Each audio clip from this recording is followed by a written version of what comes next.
have to say I was a little nervous about Prove It coming before my talk, but I didn't expect to come back a champion. So it's nice to be with you all again. I'm really, really grateful to get the opportunity to spend a little bit of time with all of you today and to just contribute to the really important conversations that are happening. And I'm going to do something very uncomfortable for an academic. I'm going to give you a talk without any data.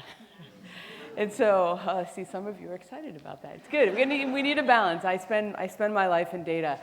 Before I get into this, and before I have you step back and think about a couple of examples with me, I want to just show this picture. I am here from Seattle. I live in Seattle, Washington.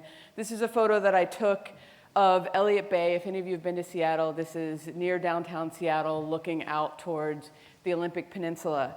And one of the things that really has inspired me today, that actually relates to how I wanted to start my talk, is just this idea of how we have to really think about the physical spaces that we inhabit.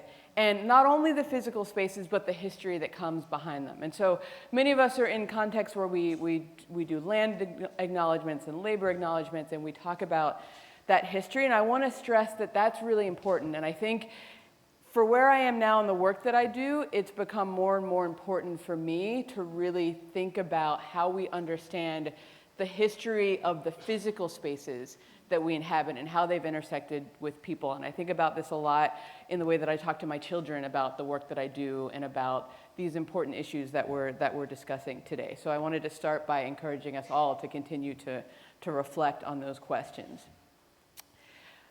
The next thing I want to do is have you all just examine two case studies that I'm going to come back to at the very end of my presentation today. So the first one I want you to imagine is an organization that is trying to increase the rate at which people engage in non-motorized transit in a city. That could be here in Washington, D.C. And maybe specifically, we want people to bike to work more in the interest of improving individual health and reducing the impact on the environment. And so maybe this organization comes up with a plan to work with an employer to send text messages trying to nudge their employees to ride their bikes to work. And I'll come back to this example because I'll talk about why maybe a nuanced approach might be more appropriate for hitting at all the questions we need to touch on. We can imagine another example on the other side of the globe and think about a small community that relies on the fishing of grouper and is experiencing issues related to overfishing and is trying to convince residents of this small community to fish less, right? Classic issue where there's some individual gain to be had by fishing as much as possible, but the impacts on the community might be larger. And we'll come back and I'm going to talk about what's similar about these two at the end. So we're all familiar with this, right? This idea of fast and slow thinking, system one versus system two. And the idea that bounded rationality is what causes us to create these system one processes, right? They're quick, they're automatic, they're very error prone. I have to give a shout out to Daniel Kahneman, who we just lost in the field, who I think really brought these concepts into casual conversation with his book Thinking Fast and Slow, where he explores these ideas a lot. And then we've all seen how these ideas have just spread across the globe, right? This idea of using behavioral insights, not only for public policy, I focus on public policy here, this is where the area that I come from, but we see these insights being used in government, in nonprofits, in the private sector. We've seen a lot of examples of that today. What I'm going to argue to you, though, is that maybe we have over-relied on this focus on the individual. And you might be wondering why I'm showing you a picture of this weird thing. Some of you might know what this is. This is Clocky. Clocky is an alarm clock that I think really, to me, captures kind of the essence of how we think about this distinction between system one and system two, or this intention and action gap. This is an alarm clock that when it goes off, it rolls off your table. You got to get up, you got to chase it to shut it off, right? And there's no rational reason why any one of us should need that. But I think, to me, it really highlights what's so important about behavioral science is this idea that often we're in this tug of war with ourselves, right? We're trying to engage in the behavior that we know we ought to. And while that's incredibly important, I think the problem in this field, the problem that I've been guilty of as a researcher, that many of us are guilty of, is that when we are so narrowly focused on the individual, we lack sufficient focus on systems and structures. And this is where, in my own work, I've tried to take an enormous pause to try to think about how do we take all of these insights that are so important and put them appropriately into context. And so with my colleague Mindy Hernandez, we started exploring these ideas in a piece that we wrote for The Behavioral Scientist, specific to structural racism, right? And I put a quote here from that piece where we say, we have failed to account for structural racism in our designs and in our interventions because the challenge feels too big for our tools and methods. And we can use this as an example, but I would argue that this applies for a lot of other issues as well. This is just the one that we've explored in detail.